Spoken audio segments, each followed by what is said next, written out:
Plano de leitura bíblica, dia 27 de fevereiro, 2 Pedro 1 a 3. Segunda carta de São Pedro. Saudação. Simão Pedro, servo e apóstolo de Jesus Cristo, àquele que pela justiça de nosso Deus e Salvador Jesus Cristo, alcançaram por partilha uma fé tão preciosa como a nossa. Graça e paz vos sejam dadas em abundância, por um profundo conhecimento de Deus e de Jesus nosso Senhor. As virtudes cristãs. O poder divino deu-te-nos tudo o que contribuiu para a vida e a piedade, fazendo-nos conhecer aquele que nos chamou por sua glória e sua virtude.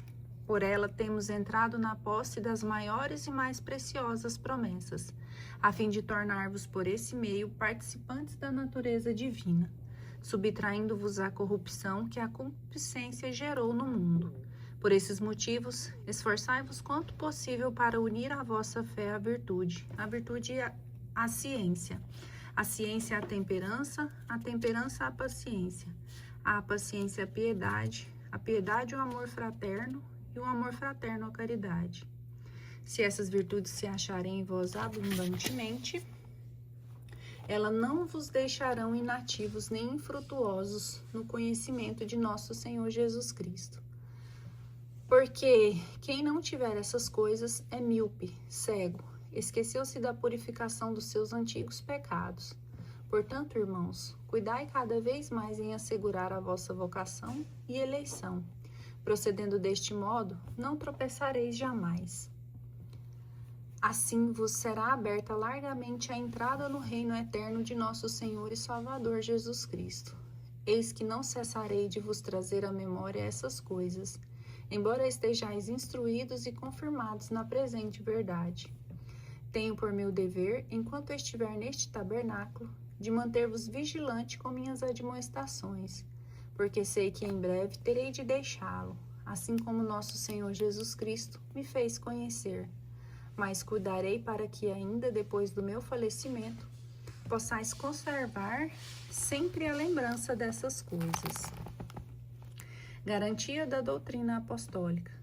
Na realidade, não é baseando-se em hábeis fábulas imagináveis que nós vos temos feito conhecer o poder e a vinda de nosso Senhor Jesus Cristo, mas por termos vistos a sua majestade com nossos próprios olhos, porque ele recebeu de Deus Pai honra e glória, quando no seio da vossa glória magnífica lhe foi dirigida esta voz: este é o meu Filho muito amado, em quem ponho todo o meu afeto. Essa mesma voz que vinha no céu, nós a ouvimos, quando estávamos com ele no Monte Santo. Assim demos ainda maior crédito às palavras dos profetas, a qual fazeis bem em atender, como a uma lâmpada que brilha em um lugar tenebroso, até que desponte o dia e a estrela da manhã se levante em vossos corações. Antes de tudo, sabei que nenhuma profecia da Escritura é de interpretação pessoal, porque jamais uma profecia foi proferida por efeito de uma vontade humana. Homens inspirados pelo Espírito Santo falaram da parte de Deus. Falsos doutores. Assim como houve entre o povo falsos profetas, assim também haverá entre vós falsos doutores, que introduzirão disfarçadamente seitas perniciosas. Eles, renegando assim o Senhor que os resgatou, atrairão sobre si uma ruína repentina. Muitos os seguirão nas suas desordens e serão deste modo a causa de o caminho da verdade ser caluniado. Movidos por cobiça, eles vos hão de explorar por palavras cheias de astúcia. Há muito tempo a condenação os ameaça, e a sua ruína não dorme. Pois se Deus não poupou os anjos que pecaram, mas os precipitou nos abismos tenebrosos do inferno, onde os reserva para o julgamento? Se não poupou o mundo antigo e só preservou 8 pessoas, dentre as quais Noé, esse pregador da justiça, quando desencadeou o dilúvio sobre um mundo de ímpios, se condenou à destruição e reduziu a cinzas as cidades de Sodoma e Gomorra para servir de exemplo para os ímpios do porvir. Se enfim livrou o justo Ló, revoltado com a vida dissoluta daquela gente perversa, esse justo que habitava no meio deles, Sentia cada dia atormentada sua alma virtuosa, pelo que via e ouvia de seus procedimentos infames. É porque o Senhor sabe livrar das provações os homens piedosos e reservar os ímpios para serem castigados no dia do juízo, principalmente aqueles que correm com desejos impuros atrás dos prazeres da carne e desprezam a autoridade. Audaciosos, arrogantes, não temem falar injuriosamente das glórias. Embora os anjos superiores em força e poder não pronunciem contra elas, aos olhos do Senhor, o julgamento injurioso.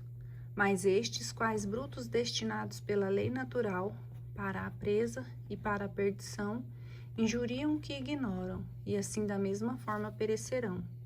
Este será o salário de sua iniquidade.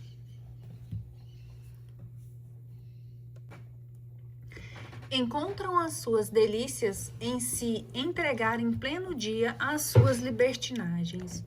Homens pervertidos e imundos sentem prazer em enganar, enquanto se banqueteiam convosco.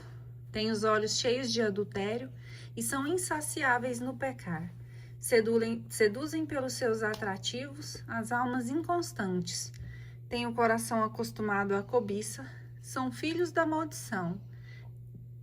Deixaram o caminho reto para se extraviarem no caminho de Balaão, filho de Bossor, que amou o salário da iniquidade, mas foi repreendido pela sua desobediência. Um animal mudo, falando com voz humana, refreou a loucura do profeta. Estes são fontes sem águas e nuvens agitadas por um turbilhão, destinados à profundeza das trevas. Com palavras tão vãs quanto enganadoras, atraem pelas paixões carnais e pela devassidão aqueles que mal acabam de escapar dos homens que vivem no erro. Prometem-lhes a liberdade, quando eles mesmos são escravos da corrupção, pois o homem é feito escravo daquele que o venceu. Com efeito, se aqueles que renunciaram às corrupções do mundo, pelo conhecimento de Jesus Cristo, nosso Senhor e Salvador, nelas se deixam de novo enredar e vencer o seu último estado, tornando-se pior que o primeiro. Melhor fora não terem conhecido o caminho da justiça do que depois de tê-lo conhecido, tornarem atrás, abandonando a lei santa que lhes foi ensinada. Aconteceu-lhes o que diz com razão o provérbio: o cão voltou ao seu vômito, a porca lavada volta a revolver-se no lamaçal. A segunda vinda de Jesus Cristo. Caríssimos, esta é a segunda carta que eu vos escrevo. Tanto numa como noutra, apelo às vossas recordações, para despertar em vós uma sã compreensão, e para vos lembrar as predições dos santos profetas, bem como o mandamento de nosso Senhor e Salvador, ensinado por vossos apóstolos. Sabei antes de tudo o seguinte: nos últimos tempos virão escarnecedores, cheios de zombaria, que viverão segundo as suas próprias concupiscências. Eles dirão: onde está a promessa de sua vinda? Desde que nossos pais morreram, tudo continua como desde o princípio do mundo. Esqueceram-se propositadamente que desde o princípio existiam os céus e igualmente uma terra que a palavra de Deus fizera surgir do seio das águas no meio da água. E desse modo o mundo de então parecia afogado na água. Mas os céus e a terra, que agora existem, são guardados pela mesma palavra divina e reservados para o fogo no dia do juízo e da perdição dos ímpios. Mas há uma coisa, caríssimos, que não vos deveis esquecer. Um dia diante do Senhor é como 1000 anos, e 1000 anos como um dia. O Senhor não retarda o cumprimento de sua promessa, como alguns pensam, mas usa da paciência para convosco. Não quer que alguém pereça, ao contrário, quer que todos se arrependam. Entretanto, virá o dia do Senhor como ladrão. Naquele dia, os céus passarão com ruído, os elementos abrasados se dissolverão, e será consumida a terra com todas as obras que ela contém.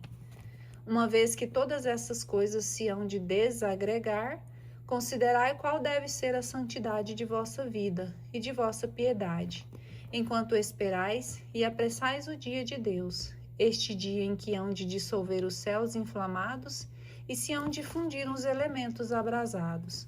Nós, porém, segundo sua promessa, esperamos novos céus e uma nova terra, nos quais habitará a justiça. Portanto, caríssimos, esperando essas coisas, esforçai-vos em ser por ele achados sem mácula e irrepreensíveis na paz. Reconhecei que a longa paciência de nosso Senhor vos é salutar, como também vosso caríssimo irmão Paulo vos escreveu, segundo o dom de sabedoria que lhe foi dado. É o que ele faz em todas as suas cartas, nas quais fala nesses assuntos. Nelas há algumas passagens difíceis de entender, cujos sentidos os espíritos ignorantes ou pouco fortalecidos deturpam, para a sua própria ruína, como fazem também com as demais escrituras. Vós, pois, caríssimos, advertidos de antemão, tomai cuidado para que não caiais da vossa firmeza, levados pelo erro desses homens ímpios, mas crescei na graça e no conhecimento de nosso Senhor e Salvador, Jesus Cristo. A Ele a glória, agora e eternamente.